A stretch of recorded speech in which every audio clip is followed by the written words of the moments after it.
வணக்கம், நான் உங்கள் எஸ்கே. இன்றைக்கி யாருக்கு ஓட்டு போடுறது அப்படிங்கிறத எப்படி முடிவு பண்ணுறது அப்படிங்கிறத பற்றி நம்ம இன்றைக்கி பார்க்க போகிறோம்.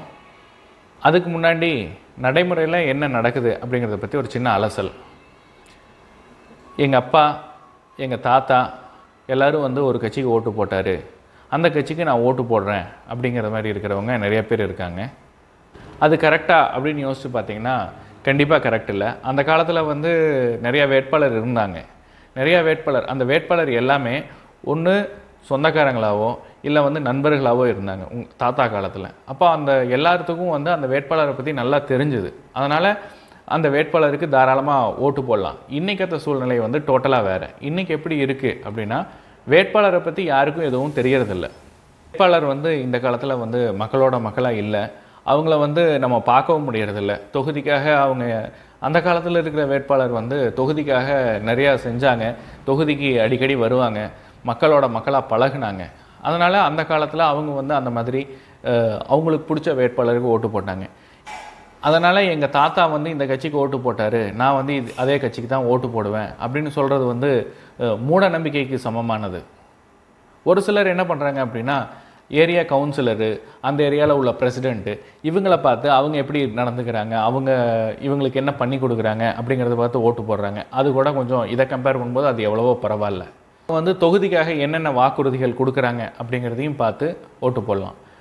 அப்போ வாக்குறுதிகளை பார்த்து ஓட்டு போடுறோம் அப்படின்னா, வாக்குறுதிகள் எப்படி இருக்கணும் அப்படின்னா அதுக்கு சில உதாரணங்கள் சொல்கிறேன். இந்த மெட்ரோ ட்ரெயின் கனெக்டிவிட்டி இருக்கிற மாதிரி வாக்குறுதிகள், நீர்நிலைகள், ஆறுகள், இதை நல்லா வச்சுருப்பேன் அப்படிங்கிற மாதிரி வாக்குறுதிகள்.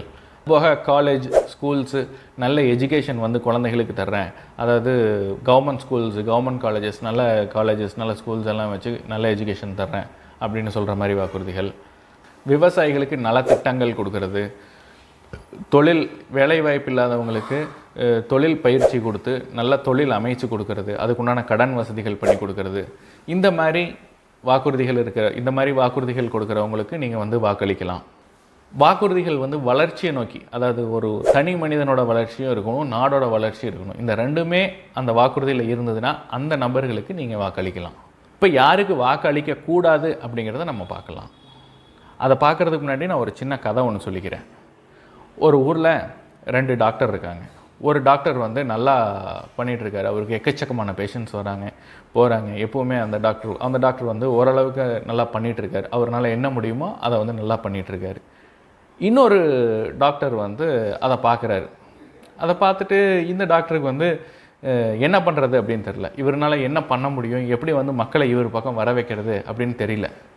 அதனால் இவர் என்ன சொல்கிறாரு, அந்த டாக்டர் மருந்து கொடுத்து கிட்டத்தட்ட ஒரு 1000 பேர்த்த கொண்டுட்டார், 2000 பேர்த்துக்கு உடல் ஊனம் ஏற்பட்டுருச்சு, அதுபோக ஒரு 3000 பேர்த்துக்கு வேறு ஏதோ நோய் வந்துருச்சு அந்த டாக்டர் கொடுத்த மருந்துனால அப்படின்னு அவர் சொல்கிறாரு.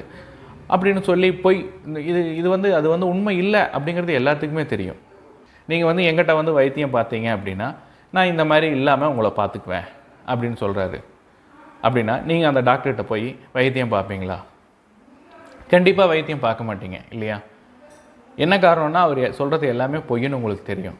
அதே மாதிரி இன்றைக்கி நிறையா கட்சிகள் உங்கள் வீட்டுக்கு முன்னாடி நோட்டீஸ் எடுத்துகிட்டு வராங்க. அந்த நோட்டீஸில் பல பொய்களை வச்சுருக்காங்க. அவங்க என்ன வாக்குறுதி கொடுக்குறாங்க, அவங்கனால எப்படி நம்ம நாட்டை காப்பாற்ற முடியும், அவங்க கொடுக்குற நோட்டீஸில் எடுத்து பார்த்திங்கன்னா அவங்க இந்த தொகுதிக்கு இது வரைக்கும் என்ன பண்ணிகிட்டு இருந்தாங்க அப்படிங்கிறது எதுவுமே இருக்காது. அதுபோக நாளைக்கு அவங்க என்ன பண்ண போகிறாங்க, அவங்களோட வளர்ச்சி திட்டம் என்ன, நாளைக்கு திட்டம் என்ன அப்படிங்கிறது எதுவுமே இல்லாமல் இன்னொரு கட்சி மோசமானது, இது தவறானது, இது அப்படி இப்படின்னு நிறைய பொய்களை மட்டுமே கொண்டு உங்களுக்கு நோட்டீஸாக கொடுப்பாங்க. அந்த மாதிரி நோட்டீஸ் கொடுக்குறவங்கள எக்காரணத்தை கொண்டு நம்பாதீங்க. எந்த கட்சி உங்களுக்கு நல்லது செய்தோ அந்த கட்சிக்கு வாக்களிங்க. சிந்திப்பீர், வாக்களிப்பீர். நன்றி, வணக்கம், ஜெய்ஹிந்த்.